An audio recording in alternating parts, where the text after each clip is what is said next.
Is one of the capitals of racism, and it has been for years, hundreds of years. Fuck that, nigga. Not even years, hundreds of years, nigga. And I know there's a difference between the Confederate flag and the Alabama flag, even though they kind of look similar. You're still racist if you rock that Alabama flag, bro. You're still racist, bro. If you don't know the history of Alabama, Georgia, Mississippi, nigga, bro. Knock on the door. It's my neighbor. She thought I was the help when I first moved into a predominantly white neighborhood. Just as recent as a week ago, I arrived to my second office where my name is on the desk. There's someone sitting at my desk. I say, hey, I'm such and such. Do you want to switch? Because the desk next to mine was empty. He says, oh, such and such told me to sit here. I said, yeah, I'm aware, but I'm such and such, pointing to my nameplate. Do you want to switch? And pointed to the empty desk next to me. He says, yeah, but such and such told me to sit here. Another gentleman had to say, hey, bro, she's not asking you to move. She's telling you to move, but she's doing it politely. White man sitting at my desk. White man had to tell this man to move. The person that first knocked at my door when I purchased my home was a white woman. We are tired. Imagine this being your life every single day, and even the most minor things. You can be standing in the store standing in line at the store, and they act like they don't see you. Oh, are you standing? Are you in line? What do you think? I'm just standing here? We're tired. And imagine this being your life every single day. Imagine having to train your children on how to engage and interact just because of the color of their skin. Imagine your heart sinking when you get home and your black son is sitting outside at the bottom of the steps leading up to the front of your home because he locked himself out in a predominantly white neighborhood right after Trayvon Martin. He has his hood on his head. You don't know what that feels like. We're tired. We're tired of working twice as hard to be just as good. We're tired. So I just came across a video of these black kids celebrating prom. And, you know, in the video, they was having fun. They was singing songs, just getting hyped. And then when I went to the comments, it was nothing but them folks talking shit, right? They were saying it was loud, it was ghetto, it was this, it was that. This just points out how, like, for some reason, black joy makes them folks mad. Look at every black fatigue trend that has started, right? Carnival Cruise, it was a group of, you know, seeing black people on boats having fun. Graduation, it was black kids, black boys throwing their caps up, dancing, you know, being proud and just having fun. For some reason, this irks these people nerve, right? It remind me of that Boondocks meme. Nigga, did I catch you having fun? So at the end of the day, bruh, do whatever you want to do, man. Have your fun. Do what you're going to do. Either way, they're going to find something negative and nitpick with it, bruh. So I'm from Mississippi, and on the 4th of July, my son's best friend came with us to my family's get-together, and their friend is black, and he was the only black person. My son's friend was obviously going to be protected with us, as are all of our black friends, because I'm very aware of how racist people can be in Mississippi. And I even told my kids before we left for my family's 4th of July thing that if anyone said anything racist, that they knew that their mama was going to speak up, say something, because I don't care who you are. I don't care if you're my own family. I'm going to call you out on your racist BS, and that we would immediately leave, because I'm not going to tolerate that ever. So my kids know that about me, but I also want to make sure that they know that we have to speak out no matter who it is. I don't care if it's family. People come out and are saying, you need to warn your kids about being the only black person amongst a group of white people, especially in certain places around here. Very much so. I agree with it. I'm always telling my kids, if you are with your friends who aren't white and you're around any certain area and someone comes out saying racist stuff, you have to be the one that speaks up. You have to intervene. When my kids were little and they would go play basketball at another guy's house, his neighbor always hung a Confederate flag. And I would tell my boys, if y'all are set on playing basketball there at your friends, please know if that man ever comes outside of that house, you have to be the one to speak to him. Do not let your black friends try to say anything, because you never know what that man might do to them. So as a white parent who was very aware of the racism here and everywhere, in most places, unfortunately, it is my job to make sure I educate my children simply not on being not racist, but I want to teach them, and I do teach them, how to be anti-racist and how to use the privilege that they have as a white person around here to make sure that they're the ones speaking up and intervening to protect all their friends who aren't white, because they're going to be viewed differently than their black friends. And so they have to do that. They have to step in. So if you're a white person and you get offended by people saying, don't let your black children be the only black person going somewhere with a white family, we should not be offended. We should be very aware of what they have to deal with all the time. And it doesn't matter if we're the exception to that rule. We should understand where they're coming from, and then also do our part to make sure we're educating our children on how to be better stewards of the privilege that they have, especially in these places, and to make sure that they're protecting their friends. The video of that racist white man shooting an AR-15 towards a black family reunion is crazy. Like, that was actually insane. And I guess what ended up happening is that this racist white man was driving his car past this black family reunion and was literally being racist towards the black family, and they were disregarding him. They were basically not giving it any attention and not, you know, making it anything bigger than what it was. They were just like, okay, whatever, like, that man's racist, like, whatever, let him go be weird somewhere else. So that man leaves and then comes back with a bulletproof vest and an AR-15, and then proceeds to start shooting the AR-15 at these black family members that are literally celebrating their black family reunion. And this is actually becoming so crazy. But I feel like the reason why all of this racism is ramping up in such an extreme way right now is because we're about to reach the boiling point of something. We're about to reach the shift of something, and clearly, literally, everything is about to change. That's truly how I feel. And I feel like, honestly, it really has to deal with the white supremacist way of thinking. And I feel like right now, racist people are quite literally scrambling and like freaking out because they feel like they're losing control over black people and control over black people's emotions and fears, and them having the ability to literally rile up black people so much by causing things purposely in order to get black people in the streets to then create whatever narrative about black people that they want to create. Like, I feel like that's why this is all ramping up. That's why it seems so back to back. That's why it feels like the government is literally using reactive abuse towards African Americans. That's why all of this seems to be going down. But it's just so crazy because in that video, I had no idea what was going on at first.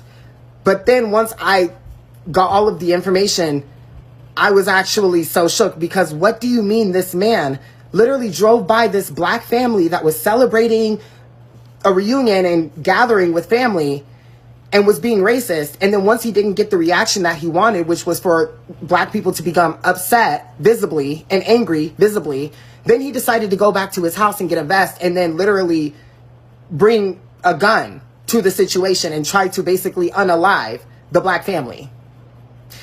I truly believe this is happening because racist people feel that they're losing their control over black people and black people's energy and all of that. Like, something is up.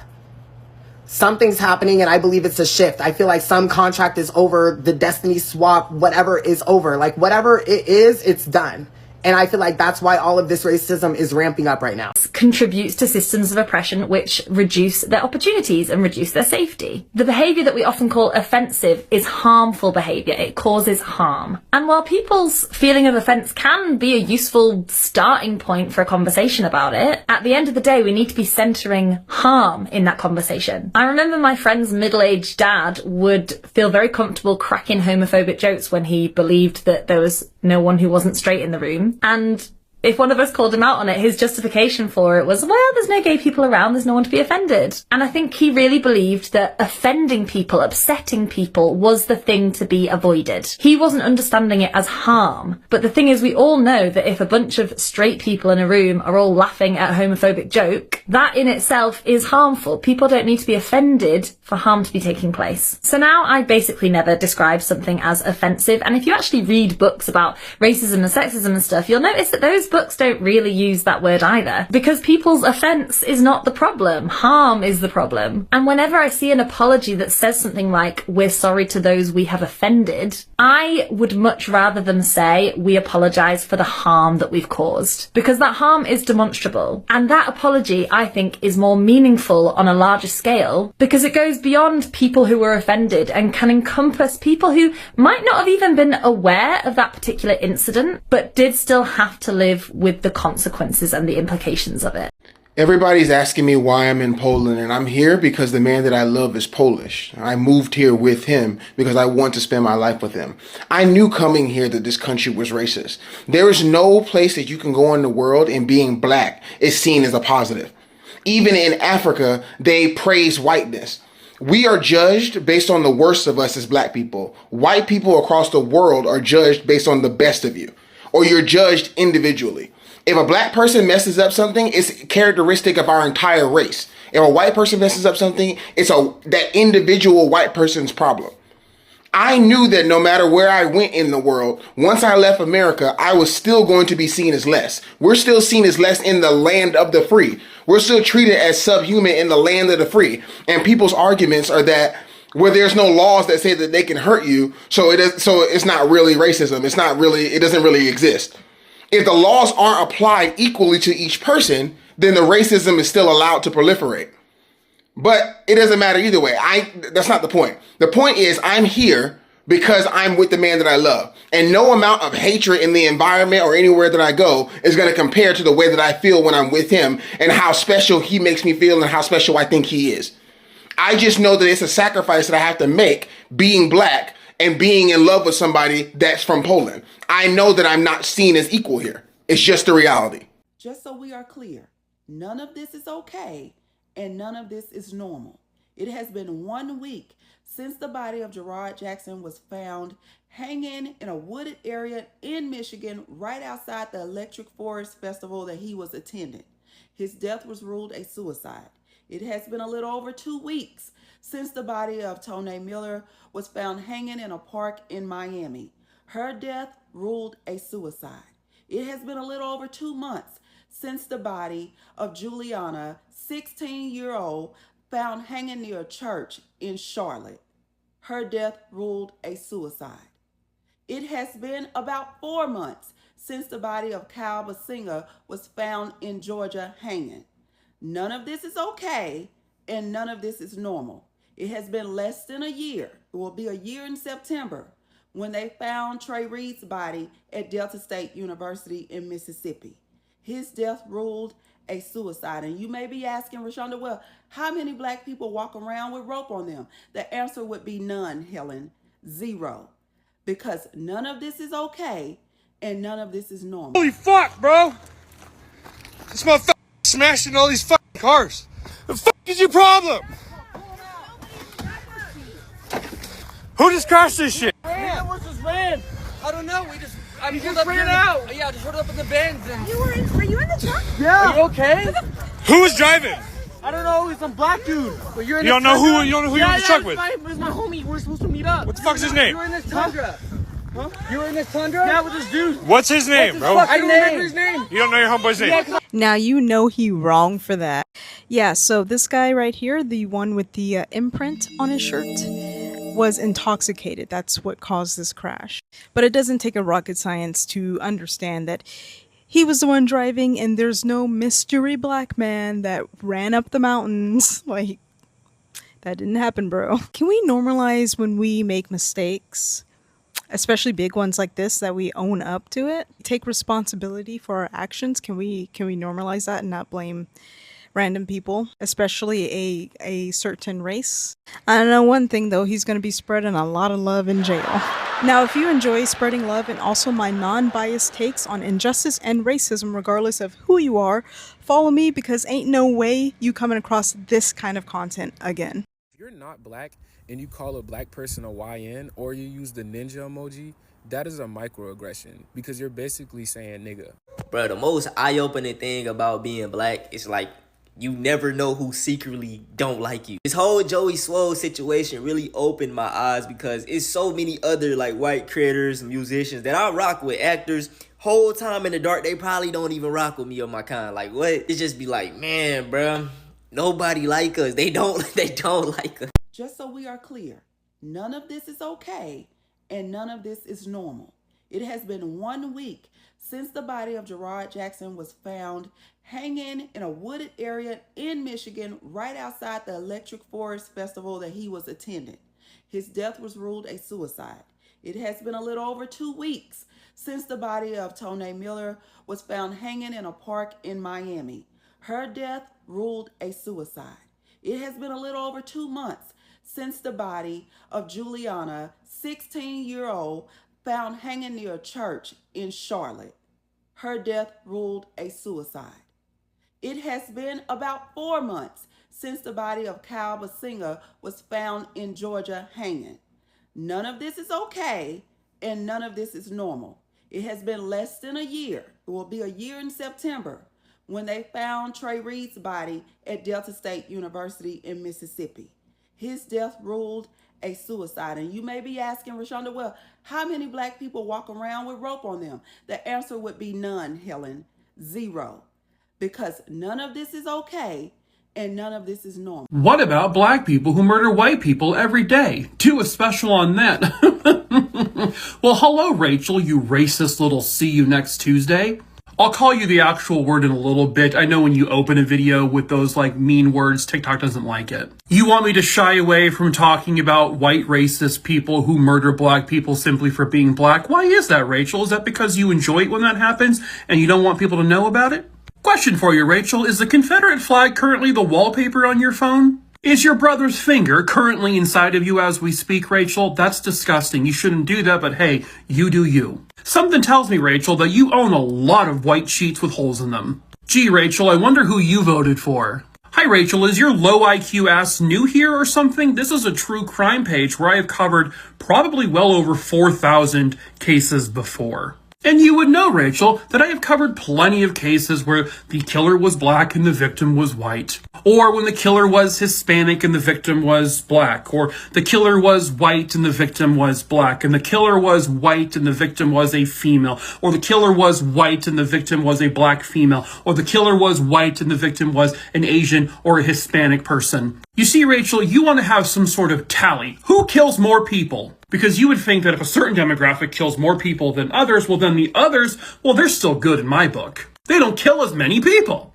They're all murderers, Rachel, you idiot. They're all murderers. So I cover stories about murderers who kill innocent victims. But sometimes, Rachel, sometimes the victim is a black person who is killed specifically because they are black.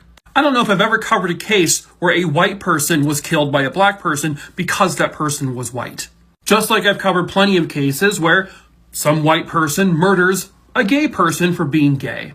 Those are called hate crimes, Rachel. Have you heard of them before? You've probably committed several. It's not a scoreboard, Rachel, you dumb taint licker. Do you want to sympathize with a demographic of people who you think kill less people but still kill people? Humans murder other humans, Rachel. Once a person kills another person, they're a killer. They're a monster. They're evil. No matter the color of their skin. Because at the end of the day, Rachel, whether they're a white killer, a black killer, an Asian killer, a Hispanic killer, a gay killer, you name it, at the end of the day, Rachel, they're still killers. You seem to take it personally, Rachel, when I mention that a black person is killed by a racist white person. Because when that happens, Rachel, it is still murder, just like every killer is a killer, but it's also in its own category, a more disgusting category. That a white person, a fragile white person, is so scared of another person who has different skin color than them, then that person must die. Imagine being that weak, Rachel.